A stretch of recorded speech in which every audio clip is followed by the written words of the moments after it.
Chris in Pittsburgh. Hi, Chris. Hey, Dan. Thanks for taking my call. Sure. Previous caller kind of took my angle, but more on the I guess the beast that started like 10 years ago, where players started sitting out bowl games to do draft prep. If you're, Bijan Robinson in Texas, and you've already got the wear and tear on you, now you make the playoffs in potentially 5 more games. Do you think this halts that phenomenon of players sitting out? Do you think there's an angle of NIL where you're going to get these NIL deals, but you've got to play in all the games that your team is fielding? Yeah, I think it's fair, Chris. And let's say I'm paying you. Let's say I'm a car dealership. You get to the playoffs, I might incentivize you. Like I want you to be out there. If you're representing my company or my product, whatever it is, I want you to live up to your contract. And if you exceed certain things, then there's bonuses there. People thought I was crazy. People in the college football world thought I was crazy when I said, this isn't just quarterbacks. You're going to get wide receivers. You're going to get offensive linemen, defensive linemen who were going to make 6 figures. And they're like, why would somebody pay? I go, why would you invest in an offensive line or a defensive line? If you don't, somebody else will. And you're not winning any championships if you don't have a good offensive, defensive line. And why wouldn't you spend $100,000? If you start, you make $100,000. That's it. You make all conference. I'm going to tack on a little bit more. If you have money and you love your team and you can spend it, and then you could walk around and you could be at your socials and say, hey, here comes Big Daddy. Yeah. That's right. Yeah. How much did you spend this year? I spent about $14 million. All right. What do we get? Well, we got this and this. Oh, wow. I love that. Big Daddy. Yeah, Big Daddy Kane. Here we go. You can always spot those guys, the belt buckle. If you see a belt buckle that looks like it will cost more than your house, that guy's a big booster. Yeah, just have BD on there. Big Daddy. Here I come. All right. Let's go. All right. Yeah. Come on back. Big Daddy Kane. Ain't Here no we half go. stepping. Yeah. Big D on the belt buckle. Yeah. What's that BD stand for? Yeah, oh, come Big on now. Daddy. Come on. Yeah, big deal. Big Daddy. Yeah. I just put NIL on my buckle, man. More like big donations. Thank you. But it's going to happen. If you have a billionaire, what is $5 million, $10 million that you're going to spend on your alma mater? Nothing. Yeah, Marv.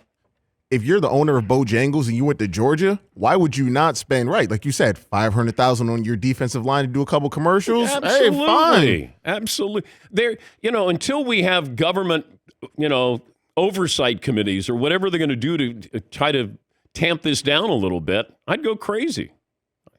Whatever I can buy, I'm buying. Yeah, Paul. First of all, Bojangles is fantastic. Yeah, been there. So good.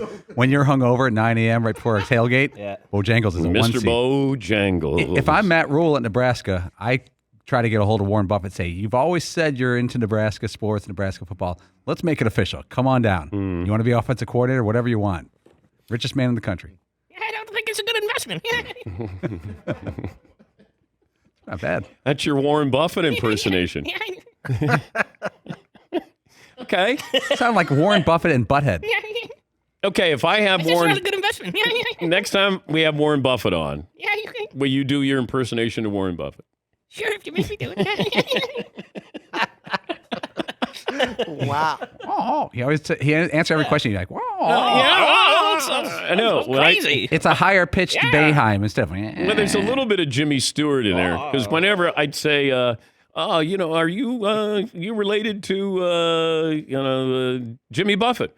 Yeah, I can get him on the phone right now. Yes, I get that question all the time. Yeah, Lois, call Jimmy Buffett right now. Yeah, I just talked to him. That was one of the more amazing stories, though, of this show. When we had Warren Buffett on, and next thing I know, he calls Jimmy Buffett to join us on the show. Yeah, Paul. It was an hour before we had Warren Buffett on. He would had him on 2 other times. And Fritzy jokingly says, do you think he's related to Jimmy Buffett? And I was going back and forth with the person who handles Warren Buffett's affairs. She goes, no, but they're actually good friends. And every year, Jimmy Buffett comes in and talks to the people here and sings and plays songs. I go, do you think you can get him on the phone? And she goes, I'm pretty sure we can. And the way she said, like, no, everyone calls Warren Buffett back. Yeah. An hour later, we got Jimmy Buffett on the phone. Jimmy, Warren Buffett here. But they're not related. I thought they were related. That'd be cool. Yeah. Who would you rather be? Buffett Fest. Oh, who had more fun? Because Jimmy's sober now. Yeah, but that implies an immense amount of fun that was had. He tipped the fun scale too much in one part of life, and he has to bring it back. I don't know if Warren Buffett ever had a run like that. Nah. Although he might still be some longevity here. You never know. He's got the same car, same home he's had all those years. What ton? But he has so much fun counting his dollars and how to figure out the system. How do we know that he has so much He fun? just seems like someone that gets a kick out of every time he checks out what he's worth. And, he just went up another couple of 100,000, a couple of million. Would that get old? I don't think so. Never. He seems very lively and youthful and excited about seeing how much more he continues to make.